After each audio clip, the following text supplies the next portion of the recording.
ngaji subuh ini disebutkan dalam kitab Sahih Al-Bukhari, juga ada dalam kitab Sahih Muslim. Maka ulama punya istilah khusus, muttafaqun alaih. Ayyul amal ahabbu ilallah, apa amal yang paling disukai Allah Subhanahu wa taala? Pertanyaan Abdullah bin Mas'ud radhiyallahu an, pertanyaan orang yang cerdas. Di mana letak cerdasnya? Dia tak bertanya amal itu apa saja, tapi dia bertanya amal itu semua orang tahu banyak. Ada puasa sunat, ada zikir, ada baca Quran, ada menyantuni anak yatim, ada bangun masjid, ada tahajud malam. Di antara amal yang sedemikian banyak ini, kalau aku ingin mendekatkan diriku kepada Allah Ta'ala dengan amal soleh, jelas alladzi khalaqal mauta, dia yang menciptakan mati, wal hayata, dia yang menciptakan hidup, liyabluwakum ayyukum ahsanu amala. Allah membuat hidup, buat mati. Ada yang pagi ini menangis baru saja lahir, tapi ada juga yang baru saja ditangisi karena meregang nyawa, meninggal di rumah sakit. Untuk apa dibuat Allah? Ada hidup, ada mati, ada lahir, ada meninggal. Liyabluwakum ayyukum ahsanu amala, untuk diuji siapa yang paling baik amalnya. Innal insana lafi khusr, sesungguhnya manusia itu rugi. Bapak ibu saya rugi. Illal ladzina amanu, kecuali orang yang beriman, wa amilus shalihat, amal. Tapi Al-Quran tak ada menyebutkan secara eksplisit, secara detail di antara amal-amal yang banyak ini mana yang paling disukai Allah Subhanahu wa taala. Kata Nabi sallallahu alaihi wasallam, as-salatu ala waqtiha. Yang pertama, as-salatu ala waqtiha, salat di atas waktunya. Dalam riwayat lain dikatakan as-salatu fi awwali waqtiha. Itu dia penjelasannya. As-salatu fi awwali, salat di awal waktu. Apa perbuatan yang paling ringan? Meninggalkan salat. Sekarang orang ringan saja. Kalau wali kota mengundang, datang jam 12, jam 11.30 sudah duduk di situ. Tapi kalau panggilan Allah Ta'ala, hayya 'alas shalah, panjang lagi waktunya, sampai 13:14, pukul 3:14 masih ada lagi terbentang. Begitu banyak orang yang menunda ditunda sampai ke ujung sholat. Maka sesungguhnya orang yang menunda sholat itu bukan saja sekedar melalaikan suatu perbuatan yang agung dan mulia, tapi juga dia sudah termasuk dalam golongan fawailun, celaka, lil musallin, bagi orang yang sholat. Celaka bukan orang tak sholat. Fawailun lil musallin, celaka bagi orang yang sholat. Kalau orang yang sholat saja celaka, apalagi yang tak sholat. Perbuatan yang agung dan mulia, intizarus salah, menunggu sholat. Ada yang megang Quran, ada yang megang tasbih. Intizarus salah, menunggu sholat. Yang satu megang Quran, yang satu megang tasbih, yang satu megang HP. Ini bapak ni main-main HP pula di masjid. Setelah didekati, astagfirullah, rupanya membaca Quran digital. Yang sebelah itu tak baca Quran, tapi dia mendengarkan. Wa idza quri'al Quran, kalau Quran dibacakan, fastami'u, dengar baik-baik, wa ansitu, diam, la'allakum turhamun, kamu dapat rahmat. Yang membaca dapat rahmat, yang mendengar dapat rahmat. Wa nunazzilu minal Quran, kami turunkan Al-Quran, bahwa syifa, penyembuh hati yang luka, penyembuh pelipur lara, penyembuh hati yang sempit. Tidak ada obat lain kecuali koneksi dengan Allah diperbaiki. Putus hubungan dengan listrik, susah hati kita. Putus hubungan dengan kawan sahabat, galau, kacau. Bagaimana dengan putus hubungan dengan Allah Subhanahu wa ta'ala? Maka orang sekarang banyak yang sudah memutuskan antara makhluk dengan Khaliq. Makhluk yang diciptakan, Khaliq yang menciptakan. Tak boleh putus kontak. Ketika putus hubungan, disitulah puncak daripada kehancuran. Datanglah iblis, datanglah setan, datanglah hantu, datanglah segala yang mengganggu. Kenapa? Karena putus hubungan. Makanya satu-satunya agama di dunia ini yang mengajarkan tak pernah putus hubungan dalam pergeseran waktu adalah agama Islam. Enak saja orang sekarang meninggalkan sholat. Padahal apa kata Nabi? Man tarakas salata muta'ammidan, siapa yang meninggalkan salat secara sengaja, faqad kafara, maka kafirlah dia. Jihar nyata. Apa maknanya? Dalam Islam itu ikatan MOU, Memorandum of Understanding, antara kita dengan Allah Subhanahu wa taala adalah salat. Anakku, ayah nampaknya tak lama lagi akan meregang nyawa sakaratul maut. Aku akan mati, nak. Pesanku cuma satu kepada engkau. Apa itu ya? Jangan kau tinggalkan sholat. Yang kedua, apa lagi? Qultu, aku berkata, kata Abdullah bin Mas'ud dalam hadisnya kita kaji. Qultu, aku berkata kepada Nabi, summa ayyu, apa lagi ya Rasulullah? Tadi yang pertama kau katakan sholat berjamaah, ya, sholat di awal waktu, ya. Yang kedua apa ya Rasulullah? Apa kata Nabi? Birrul walidain, berbuat baik. Kita selalu mengatakan berbakti walidaini, kepada kedua orang tua. Kenapa tidak disebutkan berbuat baik kepada anak? Kenapa tak disebutkan berbuat baik pada istri? Karena semua suami pasti sayang sama istri, karena ada yang akan diharapkannya dari istrinya itu. Cintanya, cantiknya, mesranya, perhatiannya.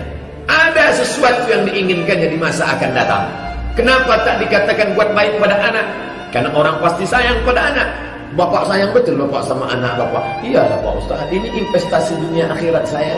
Ada harapan ke depan. Sedangkan orang tua masa lalu. Orang tua itu masa lalu. Itu siapa orang tua saya? Apa budi baiknya? Dia pernah mengandung saya. Dia pernah menyusukan saya. Dia pernah membesarkan saya. Pernah dulu 39 tahun yang lalu. Hari ini tinggal tuanya saja. Apa yang kita harapkan dari dia? Tak ada. Maka Allah pesankan kepada kita langsung, wa qadara rabbuka alla ta'budu illa iyyah. Allah wajibkan kalian menyembah kepada Allah saja. Setelah Allah langsung wabil walidaini ihsana. Habis Allah langsung orang tua. Tidak ada garis pembatas antara Allah dan orang tua. Makanya dikatakan ridallah fi ridal walidain. Ridhonya Allah, cintanya Allah, kasih sayangnya Allah fi ridal walidain, ada pada ridho orang tua. Murka Allah di mana letaknya? Wa sukhtullah, murka Allah fi sukhtil walidain, juga ada pada murka kedua orang tua. Kenapa bapak menangis terisak-isak sampai begitu hebatnya, padahal bapak orang yang tegar, orang yang kuat? Tak ada guna bapak mengaji sampai tak bisa menerima takdir. Itu orang tua meninggal, lepaskan saja Pak. Umurnya sudah sampai, dia sudah tua. Kenapa bapak menangis? Pak Ustaz, saya nangis bukan karena mak saya ini mati. Lalu yang bapak tangisi apa? Yang ku tangiskan ini, tiket ke surgaku sudah habis.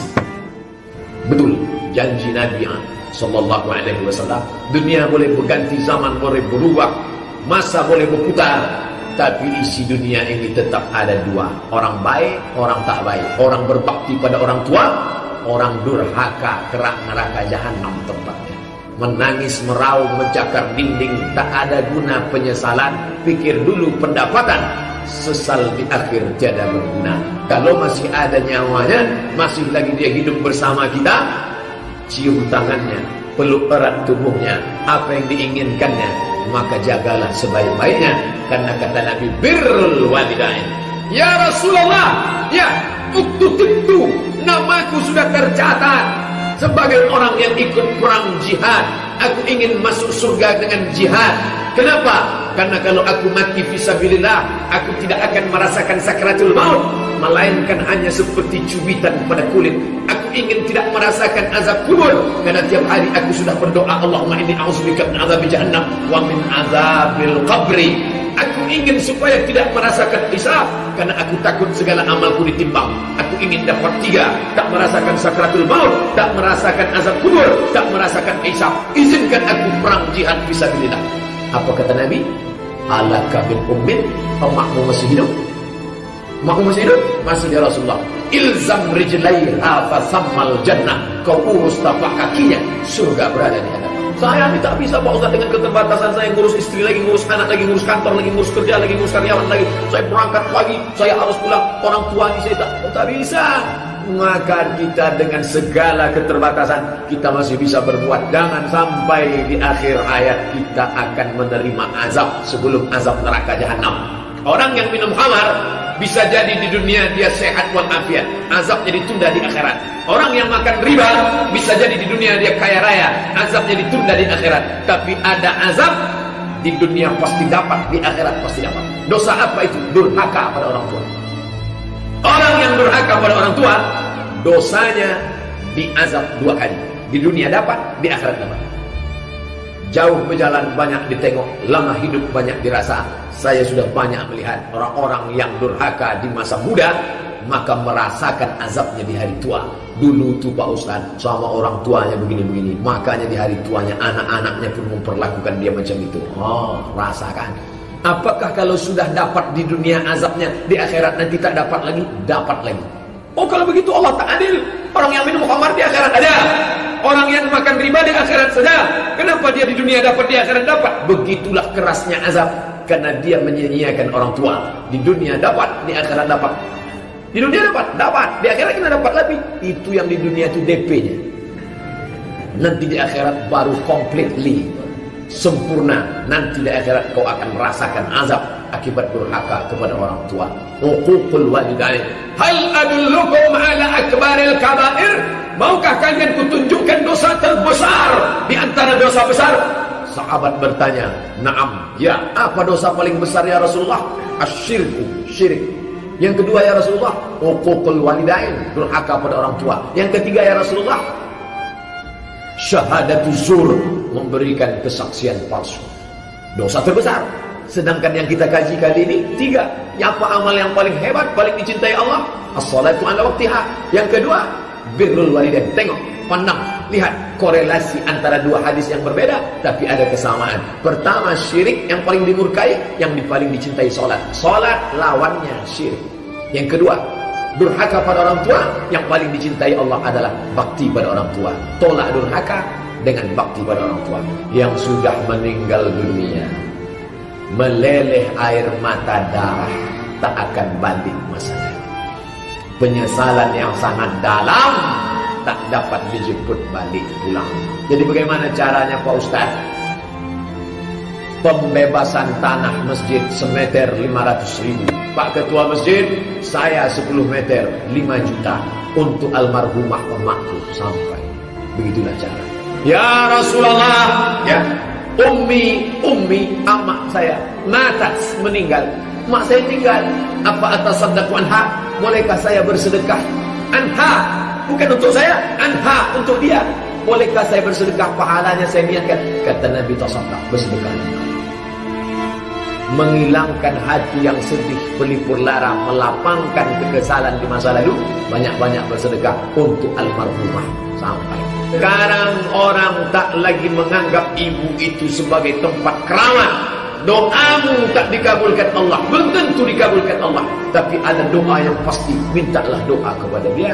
Sebelum pergi jauh, mak, aku kan pergi jauh, nih doakan aku sehat. Andai aku mati, matikan aku dalam husnul khatimah. Akan kudoakan engkau sampai akhir hayatku. Doa ibu itulah yang menyertai banyak di antara bapak ibu ini. Suksesnya di mana? Di ujung lidah seorang ibu. Jangan sia-siakan orang tua kita. Ustaz tadi ibu saja. Ayah macam mana? Ayah penting. Tapi Nabi mengatakan 3 kali. Ummuka, summa man ummuka, summa man ummuka, summa man abuka. Berapa kali dia tak jadi solat duha gara-gara kita? Berapa kali dia tak tahajud malam gara-gara tangis pekik, tangis ratap kita? Berapa kali dia puasa? Yang jelas-jelas dia tak puasa 90 hari gara-gara kita. 30 hari dia tak puasa karena kita dalam perutnya. 30 hari lagi dia tak puasa karena kita menyusukan tahun pertama. 30 hari lagi dia tak puasa karena kita menyusu tahun kedua. Di tahun ketiga, tahun keempat dia mau mengganti qada puasa, lahir pula adik kita. Di hari tua ni dia mau puasa, kita titipkan pula anak kita ke rumah dia. Betapa kurang ajarnya kita di hadapan Allah. Dia tak pernah marah. Mak, jaga sekejap ya mak, aku mau pergi. Iyalah, aku sayang cucuku ini. Tapi kita sudah membiarkan dia tanpa ibadah mahwah. Tak sempat dia dulu baca Quran karena anak tidur mi fa sol la si do pamir itu. Sekarang dia hari tuanya dilapangkanlah dia, bawa dia ke masjid. Mau iktikaf kemana? Iktikaf ke Rahman, iktikaf ke Al-Falah, iktikaf ke Akramun Nas, iktikaf. Mari bawa. Yang menenangkan hatinya di hari tuanya itu tidak ada lain daripada ibadah. Pak Ustaz, anak saya ini kaya-kaya Pak Ustaz. Yang satu di Jogja, yang satu di Singapura, yang satu di Surabaya. Kemarin waktu Idul Fitri pulanglah mereka semua. Begitu pulang mereka datang habis maghrib, makan, habis itu semuanya pergi. Kemana? Tidur di hotel. Nah, aku rindu sama kalian. 30 tahun yang lalu kita tidur di rumah ini waktu ayah kalian masih ada. Aku rindu saat kita dulu sama bercengkrama. Di hari tuaku ini aku ingin melihat cucu-cucuku. Apa kata menantu? Ayolah bang, udah mulai gatal-gatal nih tidur di sini. Kapan lagi engkau menyenangkan hati orang tuamu? Dia tak ingin kau berikan gelang emas besar. Dia tak ingin kau berikan baju sutra. Dia sudah tua, tak ada gunanya dia pakai itu semua. Yang dia inginkan adalah menengok anak menantunya peluk cium, mesra, hati senang, nampak kebersamaan. Itulah yang diinginkannya di masa tuanya. Bapak Ibu yang dimuliakan Allah, jangan kita ukur orang tua kita itu dengan materi yang ada pada kita. Kita tak pernah mampu membayarnya. Makanya diletakkan dia setelah sholat, birrul walidain. Yang ketiga, yang terakhir. Qultu, kukatakan kepada Nabi, summa ayyuh, apalagi ya Rasulullah? Kata Nabi, al-jihadu fi sabilillah. Jihad. Padahal kalau susunan, menurut logika akal, ini susunannya salah. Kenapa salah? Mestinya kan jihad dulu. Habis jihad, baru orang tua. Habis orang tua, baru sholat. Kenapa yang paling berat belakangan? Karena ternyata memang sholat berjamaah istiqomah berat. Merawat orang tua di hari tuanya berat. Nomor 3 yang berat adalah jihad fisabilillah. Jihad itu apa Pak Ustaz? Barlul juhdi, mengerahkan segenap kemampuan. Apa yang ada pada kita? Bi amwalikum, harta, duit, kirim untuk beli jaket musim dingin di Suriah, untuk beli tenda kemah wakaf terbaik. Jihad itu menjahaza ghazian faqad raza. Siapa yang mempersiapkan alat-alat untuk jihad, dia sudah ikut berjihad fisabilillah. Pagi ini kita diajak berjihad. Jihadnya bukan membunuh orang kafir, tapi menunjukkan rasa tak suka kepada 2 hal. Kami tak suka orang Islam dipimpin orang kafir. Kami tak suka kalian menghina Quran kami. 2 perasaan ini mau ditunjukkan dalam bentuk melawan kemungkaran tanpa anarkis. Itu hebatnya orang Islam. Tidak ada motor yang dibakar, tak ada kaca yang pecah. Semuanya perdamaian, menunjukkan ketidaksukaan.